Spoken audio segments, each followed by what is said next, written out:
Kiai Haji Hamim Jazuli atau Kiai Haji Hamim Tohari Jazuli, akrab juga dipanggil dengan Gusmi. Gusmi lahir pada tanggal 17 Agustus 1940. Beliau adalah putra Kiai Haji Jazuli Usman, seorang ulama sufi, ahli tarekat, pendiri Pondok Pesantren Al-Falah, Mojo, Kediri. Gusmi merupakan salah satu tokoh Nahdlatul Ulama dan pejuang Islam yang masyhur di tanah Jawa. Gusmi adalah kiai yang disebut oleh banyak orang adalah seorang wali Allah dengan penampilan nyentrik, unik, dan dakwah di tempat yang sangat mengena, seperti di lokasi pelacuran dan kemaksiatan, walaupun tetap mengasuh majelis taklimnya. Sejak kecil Gusmi, panggilan akrabnya beliau, sudah memiliki keanehan-keanehan. Beliau Gusmi sering pergi dari rumah sampai Kiai Jazuli, ayah beliau, menganggap putranya itu sudah hilang.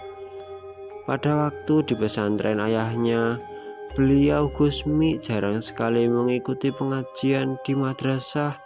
Tetapi anehnya itu, semua tidak membuat Gusmi ketinggalan pemahaman tentang ajaran agama. Kitab kuning dengan santri-santri yang setiap hari belajar kepada ayahnya beliau.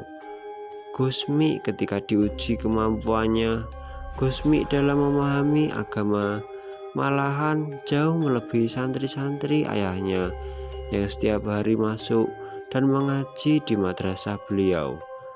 Gusmi kemudian berguru pada Kiai Dalhar Watu Congol, Kiai Hamid Pasuruan, dan lainnya.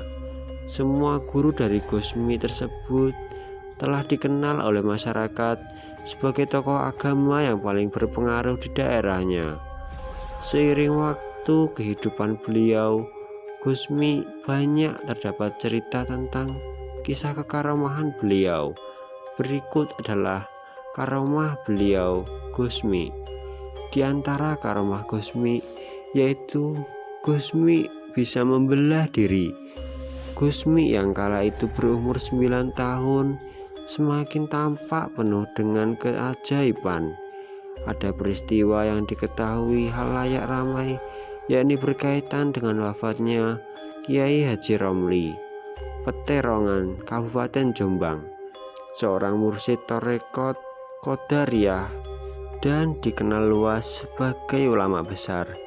Hari itu datang utusan keluarga Kiai Haji Romli dari Peterongan kepada Kiai Haji Jazuli di Peloso untuk menyampaikan kabar wafatnya Kiai Haji Romli. Kiai Haji Jazuli beserta keluarga bersiap-siap berangkat untuk melayat ke Peterongan. Sedang kala itu Gusmi sedang bermain di halaman. Ada sebagian cerita menyatakan Gusmi malah enak-enakan tidur di kamar. "Mi, semua mau takziah ke Kiai Haji Romli Peterongan, kamu ikut tidak?" tanya Kiai Haji Jazuli. "Males bah," jawab Gusmi sambil terus bermain-main. Akhirnya seluruh keluarga berangkat menuju ke Peterongan, kecuali Gusmi yang sibuk bermain. Begitu tiba di Peterongan, disambut oleh Nyai Romli. "Alhamdulillah, Kiai bisa datang," kata Nyai Romli. "Nyuwun sewu Ami," panggilan Gusmi. "Tidak ikut, tadi diajak tidak mau." "Lah, Gusmi dah seminggu di sini menunggu Kiai Haji Romli sampai meninggal," jawab Nyai Romli. "Itu sedang bermain di halaman," tambah Nyai Romli. Setelah merasa cukup, Kiai Haji Jazuli kemudian berpamitan.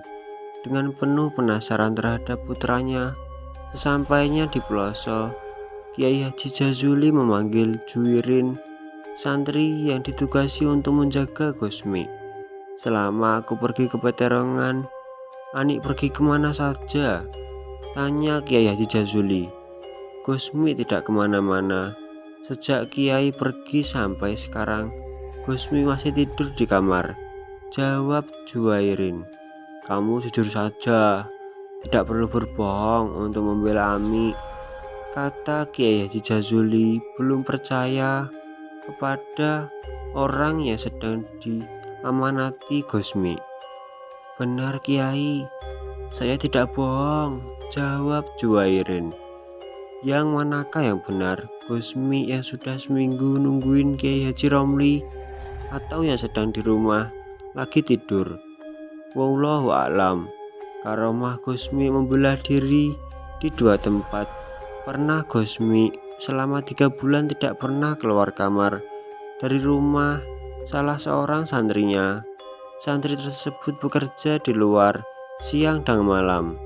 Seiring bertemu dengan beberapa orang dari Madura, mereka ingin bertemu dengan Gusmi, tetapi santri Gusmi tersebut melarangnya karena sudah 3 bulan Gusmi tidak mau keluar kamar dan menyendiri di kamar, tidak mau ditemui. Mereka marah karena merasa dibohongi oleh santri Gusmi. Mereka menyatakan bahwa beberapa hari ini Gusmi beserta mereka berada di Madura. Itulah dia sedikit cerita tentang karomah beliau Gusmi. Yang tahu atau yang benar yang mana, hanya Allah yang tahu, karena semua hanya atas kuasa Allah. Dan semua kita harus selalu bisa mengambil sisi baik dari seluruh cerita wali Allah, termasuk karomah dari Gusmi. Semoga kita selalu dalam lindungan Allah. Kita kirim surat Al-Fatihah untuk beliau Gusmi. Al-Fatihah. Sekian, terima kasih buat kalian semua yang udah nonton video ini dari awal sampai akhir. Tentunya buat kalian semua, jika suka tentang konten video ini jangan lupa like dan subscribe. Jika tidak suka dislike aja videonya, juga tidak apa-apa. Sekian, terima kasih. Selaku pembuat konten video ini, pamit untuk mengundurkan diri.